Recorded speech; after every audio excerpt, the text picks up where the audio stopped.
c'est ce qu'on appelle le régulateur. On l'appelle aussi le chef d'escorte. Ok. Donc nous, on va le suivre au plus proche. Et on va le suivre quoi qu'il arrive. C'est-à-dire que peu importe où il passe. Peu importe là où il va, Exactement, on va le suivre. on le suit. Et donc, tu expliquais par contre que tout devant, on a donc le fameux Clément, qui est tout devant, et lui, son rôle principal, c'est... Donc lui, on l'appelle l'ouvreur. Et l'ouvreur, il va déblayer la route pour Alexandre. D'accord. Donc principalement, la fonction de Clément, ça va être de prendre un maximum d'avance pour déblayer au mieux la route. Il travaille le gros de la circulation. Et Alexandre, lui, il va peaufiner, il va affiner en fait le travail de Clément sur du petit détail. Ça va être 1 à 2 voitures à bouger. Et il va conseiller Clément sur les itinéraires éventuellement si jamais on doit changer. D'accord.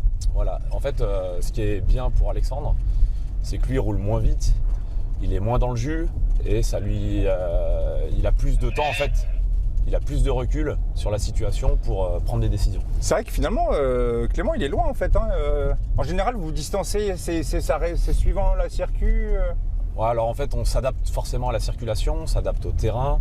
Et clairement, le secret pour Clément, pour réussir son escorte, c'est d'avoir de l'avance. Plus il aura d'avance, et plus ça lui permettra de travailler sur les voitures. D'accord. Quand tu regardes Clément travailler, Clément, ce qui est important pour lui, c'est à la fois l'avance, comme on dit, mais c'est aussi de travailler dans le calme. C'est-à-dire que quand on regarde ses gestes, tout est fait dans le calme.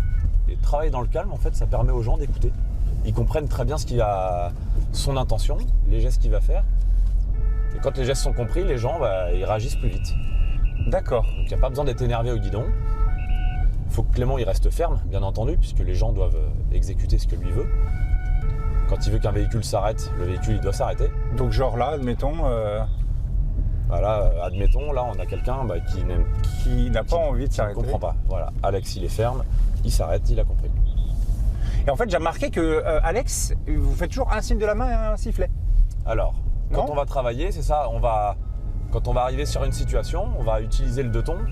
Le deux-tons, on va dire qu'on va figer une scène, les gens vont savoir qu'il se passe quelque chose. Et après, en fait, le sifflet, c'est comme si Alexandre ou Clément, c'est comme s'il leur parlait, tout simplement.